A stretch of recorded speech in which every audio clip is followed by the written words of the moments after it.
What's going on, everybody? It's Sasha, your licensed real estate market expert here in Charlotte, and it is time for our monthly market report. And I'm not sure if you guys have seen and or heard, I think the solution to our all-time high unaffordability in regards to real estate, our relatively low inventory levels. No one would have guessed that a 50-year mortgage would resolve all of our problems.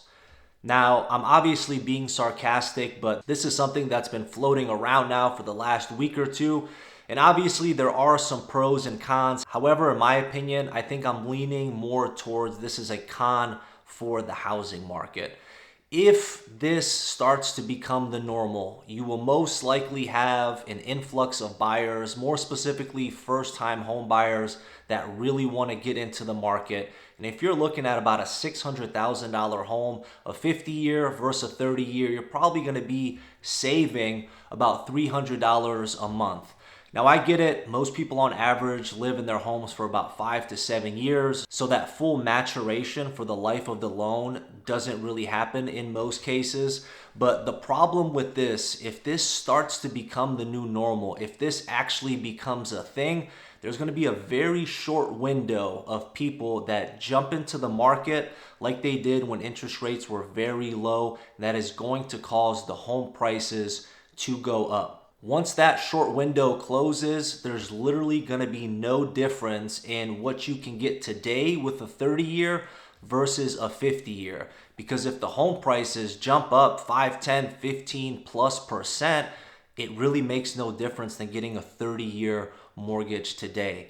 Now, I'm curious to know what your guys' thoughts are about this. I'm even hearing some things about people wanting to do a 10 plus year car loan, which is absolutely crazy. And all they are doing with all of this stuff is just kicking the can down the road. There are no real resolutions to the housing market problem that we're having. Now, don't get me wrong, inventory levels are a lot higher than they were. However, here in the Charlotte and surrounding area specifically, the average sales price and the median sales price are up year over year, and we still are having activity. However, even though you have those prices, what you're able to actually negotiate is back to 2016 levels. Now, in the market recently, I've noticed there's a lot more buyers that are out there. Right now, interest rates are about 6.1 to 6.25, and that is literally almost 1% lower than it was just 4 to 5 months ago. So with that, you have a lot more buyers entering in the market.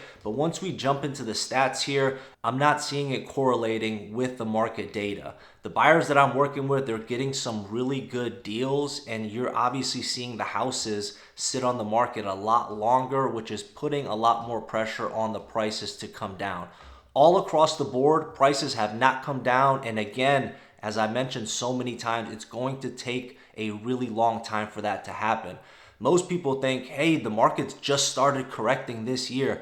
Guys, the market started correcting in 2023. When we go over the stats, we're going to dive a little bit deeper in it, but you can see the trajectory where we are heading. However, there's always some type of monkey wrench like this 50-year mortgage that comes up and starts to stifle things. Again, I think we're just kicking the can down the road, but if you are a home buyer out there, you can get some really good deals.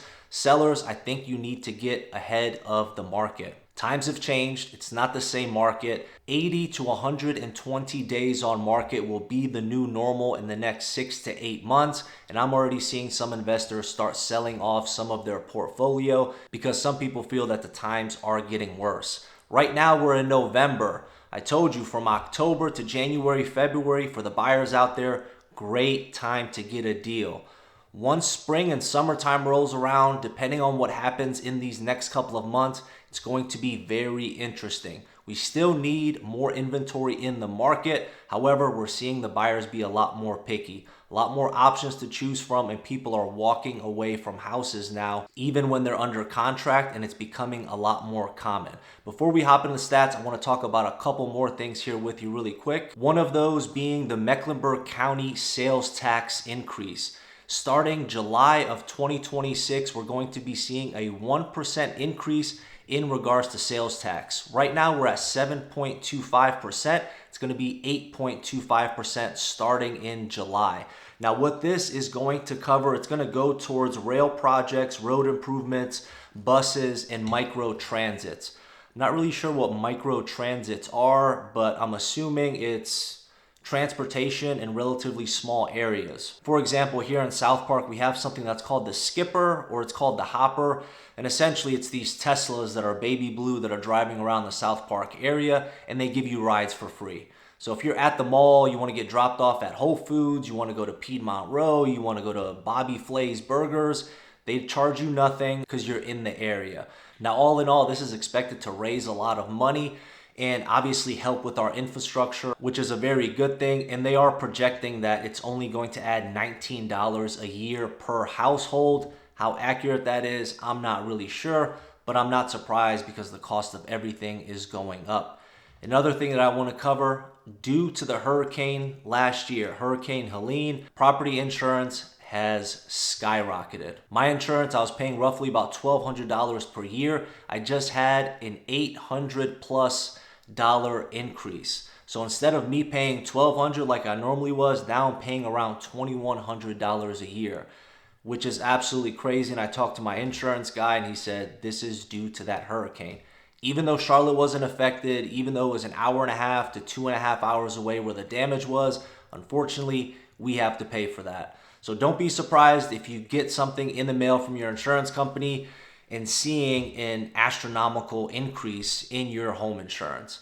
Now, with that being said, let's go hop into the numbers. Let's go hop in the data. As always, any questions in regards to the real estate market, specific neighborhoods, zip codes, if you're looking to relocate to Charlotte, whatever I can help you with, you can always call, text, or email me anytime. Now let's hop into the numbers and take a deeper dive in what's happening in the Charlotte market. So starting with new listings, we had 4,895 new listings in the month of October. That's a 7.6% increase from this time last year. Taking a look at the 2 years prior, 23 we had barely any increase in new listings, but 24 and 25 we're having some decent jumps. And if you're taking a look at the chart here, normally we have a steep decline as soon as we hit October because it's the end of the year, it's the holidays and such, but now we're starting to kind of level off.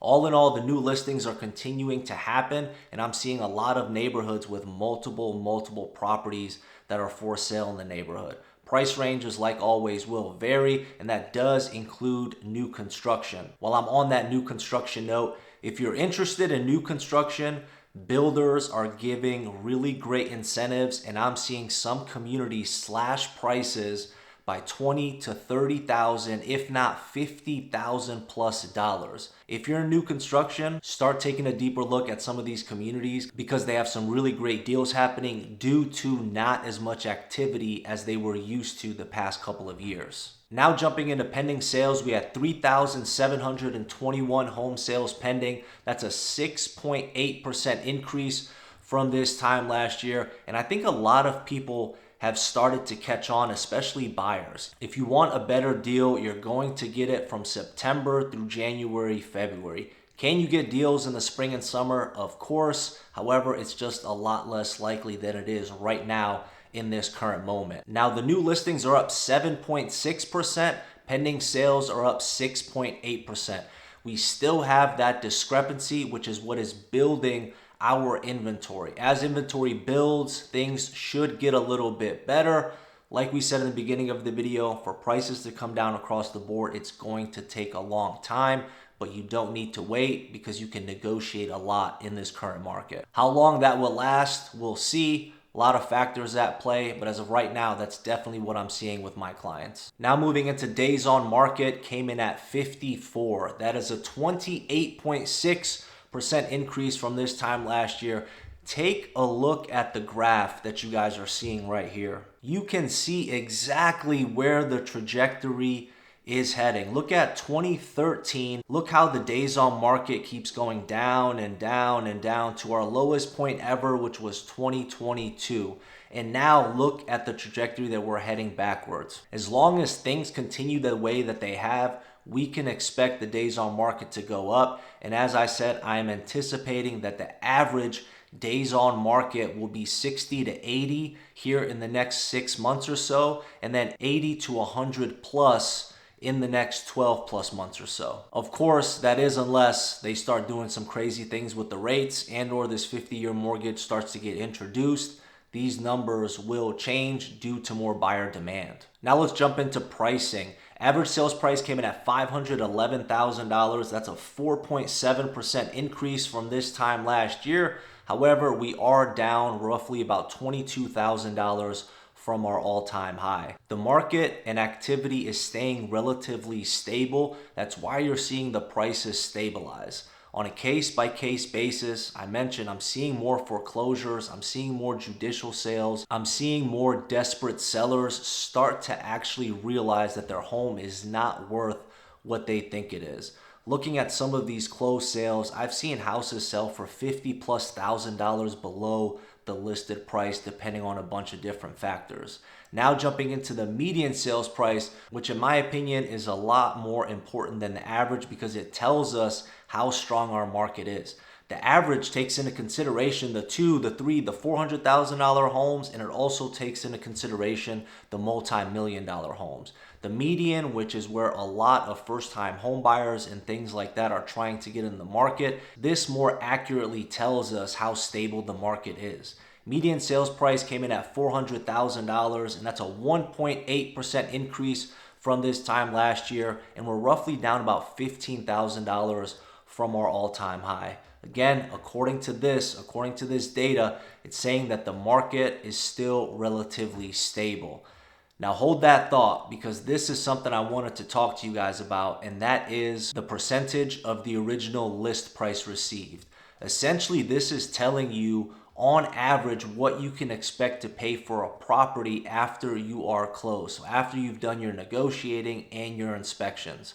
Percentage of the original list price received came in at 95%. That's a 0.9% decrease, almost a 1% decrease from this time last year. The last time we had close to this was back in 2016. So right now you're able to negotiate basically as much as you were in 2016. Now keep in mind, this stat does not apply to all the houses. We still have multiple offers happening in the neighborhoods, in the zip codes that are very highly desirable, and in most cases they are move-in ready homes and or they were already priced really aggressively that got enough people to go out and take a look at them. But the fact that you can potentially negotiate up to 5% is saying a lot about where the market currently is. Last but not least, one of the main reasons why prices are where they are and how they have been able to stay stable: months of inventory. Months of inventory came in at 3.3. That's a 17.9% increase from this time last year. As long as the new listings keep outweighing the pending sales, we should keep seeing this number increase. I don't want you guys to forget, 4 years ago, we were at 0.6, which essentially means that at that time, we had roughly about half a month of inventory. If absolutely no new listings came to the market and buyers were buying at that pace that they were, all of those homes would be sold out in just over 2 weeks. We are literally, can't do the math right now, but we're literally, 7 times more inventory than we had in 21 and 22. A lot more opportunities out there. I think this number will continue to increase because the prices are still staying high. However, a lot of different variables, especially interest rates, and God forbid they do the 50-year mortgage. I hope you guys enjoyed this video. Again, call, text, or email me if there's anything I can ever do for you. I'll catch you on the next one. Take care. Bye.